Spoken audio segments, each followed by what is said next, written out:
Bapak Ibu Saudara yang diberkati oleh Tuhan Yesus Kristus. Video yang Bapak Ibu Saudara lihat ini adalah salah satu pos Pelkes yang berada di Kalimantan Barat. Lebih tepatnya pos Pelkes dari Jemaat GPIB Menara Iman Sekayam. Pos ini memiliki 13 kepala keluarga. Mata pencarian dari jemaat ini hanya adalah petani. Kerinduan dari jemaat ini ingin sekali membangun rumah ibadah yang nyaman dan layak untuk beribadah. Kondisi gedung gereja ini seperti yang sudah dilihat oleh Bapak Ibu Saudara. Atapnya bocor, kayunya juga sudah lapuk. Jika dalam kondisi hujan, maka majelis dan jemaat harus memindahkan kedua mimbar bahkan kursi jemaat agar tidak terkena hujan. Sungguh memprihatinkan. Jadi, dengan video singkat ini, semoga Bapak Ibu Saudara dapat tergugah hatinya untuk membantu dan menolong jemaat Tuhan yang berada di pos Pelkes Roti Hidup Munyau. Kiranya Tuhan Yesus memberkati kita sekalian. Salam sehat untuk kita semua.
Shalom dan selamat malam saudaraku terkasih. Saya Pendeta Hendra Benjamin Dores, Ketua Majelis Jemaat di GPIB Jemaat Bahtera Kasih di Gresik. Malam ini kita bertemu kembali dalam program Night Call GPIB. Dan sebelum kita membaca akan firman Tuhan yang melayani akan kita pada malam hari ini, mari kita satu di dalam doa. Kita berdoa. Ya Bapa yang Maha Baik di dalam Yesus Kristus, kami bersyukur kepadamu atas kasih karuniamu sehingga kami masih boleh ada sebagaimana kami ada pada saat ini. Dan ketika saat ini kami akan diberkati oleh firman-Mu, sebelum kami terlelap dalam tidur kami mohon diamkanlah semua suara dunia yang ada dalam hati kami, agar kami hanya mendengarkan suara-Mu, lalu kami menjadi pelaku-pelaku firman. Di dalam nama Tuhan Yesus yang adalah firman yang hidup kami berdoa. Amin. Nah saudaraku, mari kita membuka kitab Roma pasalnya yang ke-15 ayat 19b sampai dengan ayatnya yang ke-21. Roma pasal 15 ayat 19b sampai dengan ayatnya yang ke-21. Firman Tuhan mengatakan, demikianlah dalam perjalanan keliling dari Yerusalem sampai ke Ilirikum, aku telah memberitakan sepenuhnya Injil Kristus. Dan dalam pemberitaan itu aku menganggap sebagai kehormatanku bahwa aku tidak melakukannya di tempat-tempat di mana Kristus telah dikenal orang. Supaya aku jangan membangun di atas dasar yang telah diletakkan orang lain. Tetapi sesuai dengan yang ada tertulis. Mereka yang belum pernah menerima tentang dia akan melihat dia. Dan mereka yang tidak pernah mendengarnya akan mengertinya. Demikian pembacaan firman Tuhan. Terpujilah Yesus Kristus Tuhan kita. Haleluya. Nah saudaraku, dari perikop bacaan firman Tuhan saat ini saya tarik satu judul renungan, yaitu pelayanan yang miskin kreativitas bisa jadi tidak efektif. Saudara-saudaraku yang Tuhan Yesus kasihi dan yang mengasihi Tuhan Yesus, yang menjadi sorotan dalam bacaan firman Tuhan kita pada saat ini, saya minta saudara perhatikan di ayat yang ke-20 saudara. Ya. Di ayat yang ke-20, saudara perhatikan kembali ayat 20 dan kembali mendengarkan penjelasannya. Sorotan kita adalah cara dari Rasul Paulus saat dia memberitakan Injil Kristus. Caranya sangat efektif sekali, penuh dengan kreativitas. Ya. Di ayat yang ke-20 di situ mau dijelaskan bahwa Rasul Paulus dalam berpelayanan, dalam bersaksi tentang Injil Kristus, dia tidak mencari daerah yang sudah mengenal siapa Kristus, tapi dia mencari daerah-daerah yang belum mengenal, belum menerima Kristus. Dan pelayanannya ini yang penuh dengan kreativitas ini diberkati oleh Tuhan, dan akhirnya makin banyak orang yang mengerti dan memahami akan kebenaran yang hanya ada di dalam Injil Kristus, dan kemudian orang itu menjadi percaya. Saudara bisa bandingkan dengan ayat yang ke-21 dalam bacaan kita pada saat ini. Nah, saudara-saudaraku yang Tuhan Yesus kasihi dan yang mengasihi Tuhan Yesus, berdasarkan perikop bacaan firman Tuhan saat ini ya, dan mengacu akan penjelasan singkat tadi tentang kreativitas daripada Rasul Paulus dalam bersaksi tentang Injil Kristus, dan juga memperhatikan judul kita yaitu pelayanan yang miskin kreativitas, bisa jadi tidak efektif. Nah, saudara-saudaraku, kita bisa mendapatkan pengajaran antara lain sebagai berikut. Yang pertama begini, saudara. Ya, saudara perhatikan Kisah Para Rasul pasal 1 ayat 8. Saudara buka Kisah Para Rasul pasal 1 ayatnya yang ke-8. Di situ firman Tuhan berkata, "Tetapi kamu akan menerima kuasa kalau Roh Kudus Tuhan turun ke atasmu, saudara. Dan kamu akan menjadi saksiku sampai ke ujung bumi." Kisah Para Rasul 1 ayatnya yang ke-8. Nah, hal ini mau menegaskan bahwa kita semua yang percaya dan telah memperoleh pembenaran melalui Kristus Yesus, saudara dan saya, kita semua dipilih, diutus, dan dimampukan oleh Tuhan untuk menyebarkan Injil Kristus, saudara. Kita semua dipilih, diutus, dan dimampukan oleh Roh Kudus Tuhan untuk menjadi penyebar kebenaran Injil Kristus. Nah, pertanyaannya begini. Pertanyaan buat saudara dan saya. Apakah saudara dan saya selalu menyadari akan tugas ini, lalu melakukannya dengan penuh kreativitas? Atau malah saudara menunda-nunda waktu untuk bersaksi tentang siapa Yesus? Saudara, mari renungkan akan pertanyaan ini. Saya kasih contoh cerita begini, saudara. Ada dua orang yang bersahabat. Mereka sama-sama berprofesi sebagai pengusaha. Mereka bersahabat sangat akrab. Sebut saja nama dari mereka, Pak Daud dan Pak Joko. Pak Daud ini adalah seorang Kristen yang rajin ke gereja, saudara. Sementara Pak Joko beragama lain.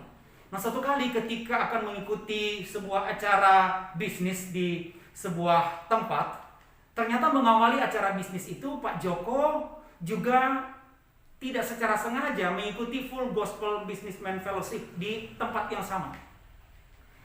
Dan ketika firman Tuhan diberitakan, Pak Joko luar biasa. Pak Joko yang beragama lain ini benar-benar tertegun mendengarkan firman Tuhan. Dan Roh Kudus memberkati dia. Dan ketika diminta untuk maju siapa yang mau menerima Yesus sebagai juru selamat, Pak Joko mengangkat tangan dan maju ke depan. Dan saat itu Pak Joko memperbarui hidupnya di dalam Yesus.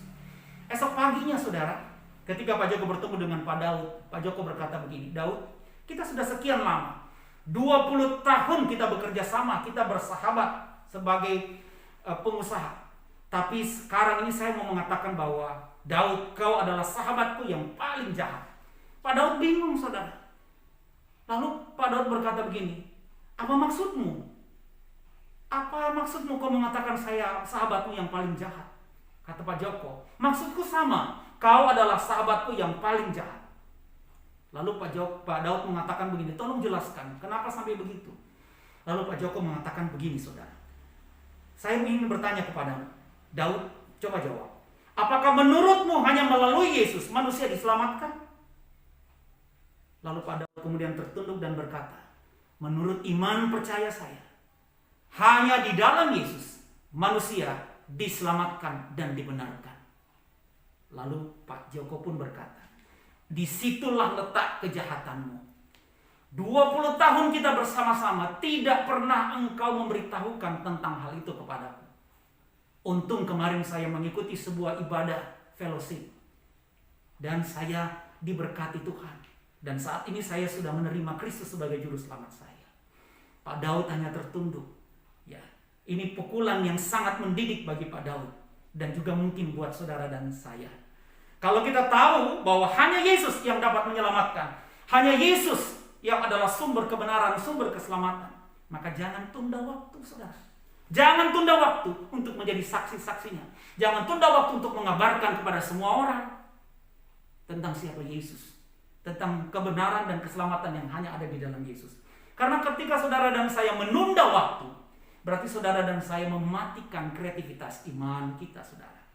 Jadi, kalau ada kesempatan, selama Tuhan memberikan kesempatan kepada kita untuk bersaksi tentang siapa Yesus, jangan tunda. Laksanakan, lakukan dengan penuh kreativitas. Tuhan pasti menolong kita.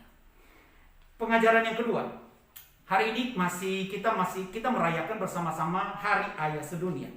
Nah, berkaitan dengan firman Tuhan saat ini, saya ingin menyampaikan kepada para ayah Kristiani agar tetap bersemangat. Bersemangat dalam rangka hadir sebagai ayah-ayah Kristiani. Hadirlah dengan ide-ide yang mengajar dan membimbing anak-anak kita dan seluruh anggota keluarga kita masing-masing agar hidup tetap dekat dengan Tuhan. Ya. Bersemangatlah untuk bersaksi tentang kebenaran firman Tuhan di tengah-tengah kehidupan anak-anak dan keluarga-keluarga kita, saudara. Firman Tuhan berkata, ini untuk ayah Kristiani, 1 Timotius 4 ayat 12b. 1 Timotius 4 ayat 12b. Jadilah teladan bagi orang percaya dalam perkataanmu, dalam tingkah lakumu, dalam kasihmu, dan dalam kesucianmu, dan dalam kesetiaanmu, dan dalam kesucianmu. Saudara, 1 Timotius 4 ayat 12b. Nah, saudaraku, suatu kali ada seorang ayah yang mengajak anaknya untuk bermain lempar bumerang. Ketika mereka sementara asik memainkan bumerang, ayah ini berkata kepada anaknya, "Anakku, pelajaran dari permainan bumerang ini adalah, anakku, berhati-hatilah dengan perilakumu, berhati-hatilah dengan perbuatanmu, karena bisa jadi apa yang kau perbuat, apa yang kau lakukan terhadap sesamamu itu juga akan kembali kepadamu." Pada kesempatan lain, ayah ini mengajak anaknya untuk turun ke sebuah dasar lembah yang dikelilingi dengan bukit-bukit batu, saudara. Dan ketika sampai di lembah itu, ayah ini berkata, "Anakku, teriakkan sesuatu yang keras." Maka anak ini berteriak, dan terjadilah pantulan suara dari anak itu. Nah, saudaraku, ayah ini kemudian berkata begini, "Anakku, di dalam pergaulan dengan sesamamu, berhati-hatilah dengan perkataanmu.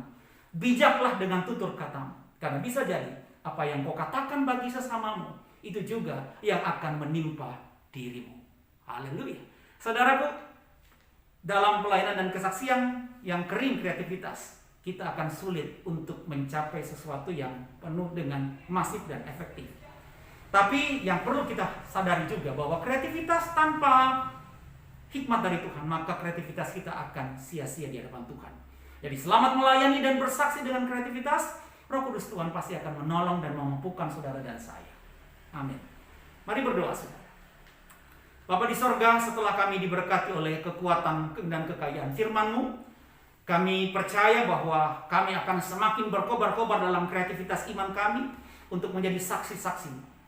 Jadikan kami pribadi-pribadi dan keluarga-keluarga yang senantiasa tidak miskin kreativitas dalam menjadi saksi-saksi-Mu. Kami tidak mau menunda-nunda waktu untuk menjadi saksi-saksi tentang kebenaran yang hanya ada di dalam. Bapa di sorga, ketika malam sudah menjadi bagian hidup kami serahkan seluruh kehidupan malam kami di dalam kuasa-Mu, Tuhan. Ketika kami akan terlelap tidur, kami percaya dari pagi sampai dengan malam ini kuasa-Mu menyertai dan memberkati kami. Kami percaya di dalam lelap tidur kami, Tuhan tetap ada, setia mendampingi dan menjaga kami, memeluk kami, menjauhkan kami dari segala macam bencana, petaka, sakit, penyakit, sehingga tidur kami benar-benar ada di dalam tidur yang penuh dengan anugerah. Dan esok pagi, ketika Engkau membangunkan kami, izinkan kami bangun dengan nafas hidup dan kembali akan menghadapi hidup kami dengan penuh sukacita. Berkati akan kami yang saat ini juga ada dalam kelemahan tubuh. Ketika kami akan terlelap tidur dalam lelap tidur kami, biarlah sakit penyakit yang kami derita tidak merampas sukacita lelap tidur kami. Dan melalui kesempatan saat ini, izinkan hamba berdoa dan berkata, yang sakit Tuhan sembuhkan dan pulihkan, yang kuat, yang lemah Tuhan kuatkan. Terima kasih Bapa di sorga. Inilah doa dan permohonan kami Berkati bangsa dan negara kami, pemerintah kami. Berkati gereja-gerejamu, terkhusus GPIB dalam pelayanan dan kesaksiannya. Dan juga berkati kami semua di dalam setiap rencana-rencana kami akan hari-hari hidup kami. Kami melibatkan Tuhan agar Tuhan senantiasa campur tangan dalam cita-cita, harapan, dan rencana-rencana kami ke depan. Terima kasih Bapa di sorga, perkenankan hamba-Mu untuk mengucapkan ucapan berkat bagi saudara-saudara hamba yang bergabung dalam night call pada malam hari ini. Tuhan memberkati engkau dan melindungi engkau. Tuhan menyinari engkau dengan wajahnya dan memberi engkau kasih karunia.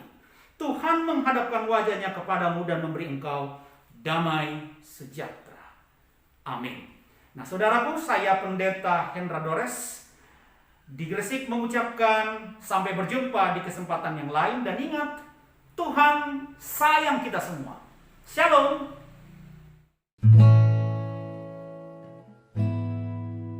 Shalom Bapak Ibu Saudara yang diberkati oleh Tuhan Yesus Kristus.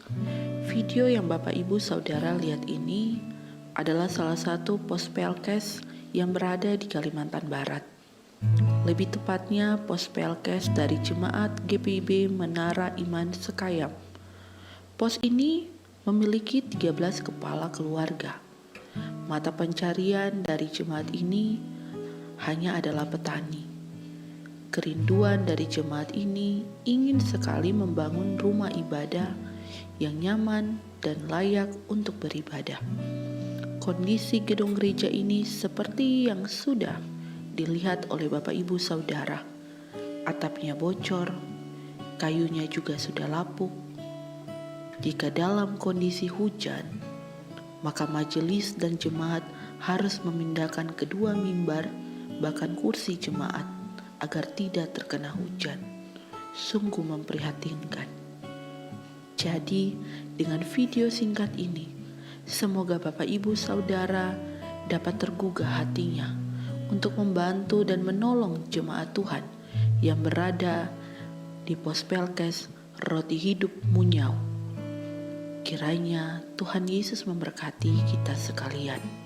Salam sehat untuk kita semua.